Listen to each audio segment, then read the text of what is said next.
so that we can all understand as we're trying to make decisions here, and as people in the audience try to understand why we're talking the way we are. It's like somebody's missing, and part of it is the questions. So what I'm going to do is try to run over some of the questions that I have had questions, and I didn't see in your stuff that you submitted. Did you guys have a chance to do an inspection of the foundation, what the condition of the foundation of the carriage house was, or a foundation plan? Yes. I've brought my architect who knows a lot more about the technical aspects of this, so I was going to speak in the public sector. Okay, so when a question pertains to architect, then architect can answer a question related to foundation structural engineering, anything to that effect, please. Okay. Should he come up? Okay. Sure, won't bother me. So this is our architect, Adolph Rosecrans. Beautiful, thank you. How do you do? Hi. Well, to the extent we could have access to the crawl space in the building, there's no evidence of any unusual settlement in the building at this time. And it's a very difficult crawl space to get into. We did open up one hole, and we have a pretty good idea of what the foundation plan is. But as far as testing per se, no. I mean, that obviously is one of my concerns. Yeah. It's a barn, and so Yeah. my brother actually has several barns, and not a whole lot of them have foundations. Oh, this is more than a barn. Okay. I mean, as far as its initial construction. So, but at this phase, we haven't had a structural engineer look at anything to determine or assess the. Well, there was one several years ago, which we have a copy of. And our plans do include seismic bracing in the building at all four corners of the building on both floors. Okay, but in the seismic phasing, you guys mentioned, thank you for mentioning it, and I caught that too as well, that you guys have seismic plywood in four corners on both levels, correct? That's correct. Okay.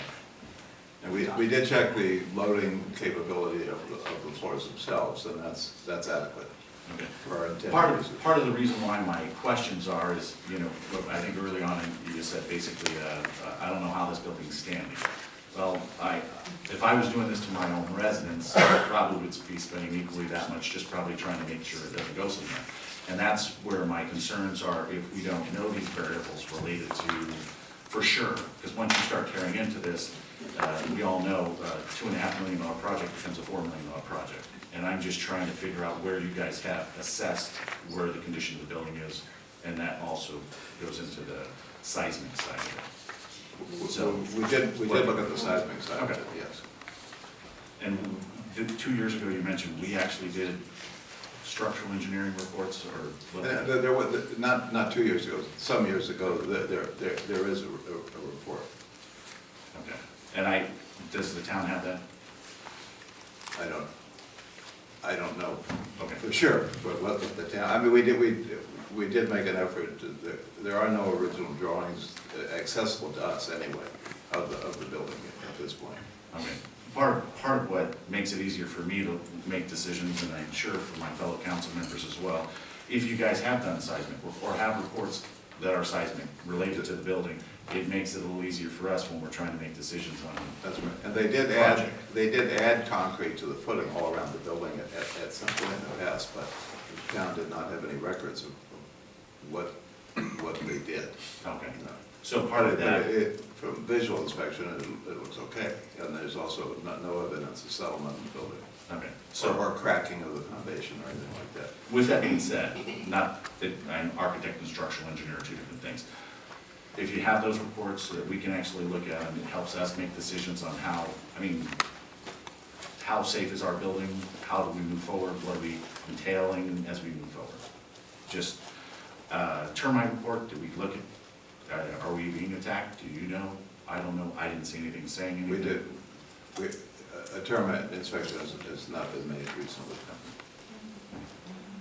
Again, I'm going, kind of stemming off, you raised my concerns, and why is this building standing? Well, I want to know why. If it's standing, is hopefully termites aren't holding them up. I think my point was more that if we don't do anything to it and we continue to ignore it as it's been ignored for a significant amount of time, that it's just going to start demolishing. It's 118 years old. Yeah, So- believe me, I get you. But we can I start wanna, pulling those reports. I mean, it's kind of like, do we start moving all the way forward without knowing what's going to, do we have support? Is this a project that people are gonna be like, the town's behind? I mean, we've made a very good faith effort. I know ADOC has done a lot of research, has met with several people in the building department to move forward. I can get you the report Yeah. for the seismic, but it's more so to try to, let's say, reduce potential risk factors and change orders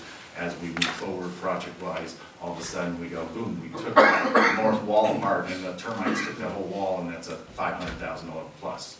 I'm just trying to get us all on the same page. I don't know how much work you guys have done, so therefore, I'm asking these questions solely so that we can get on your page, or at least I can.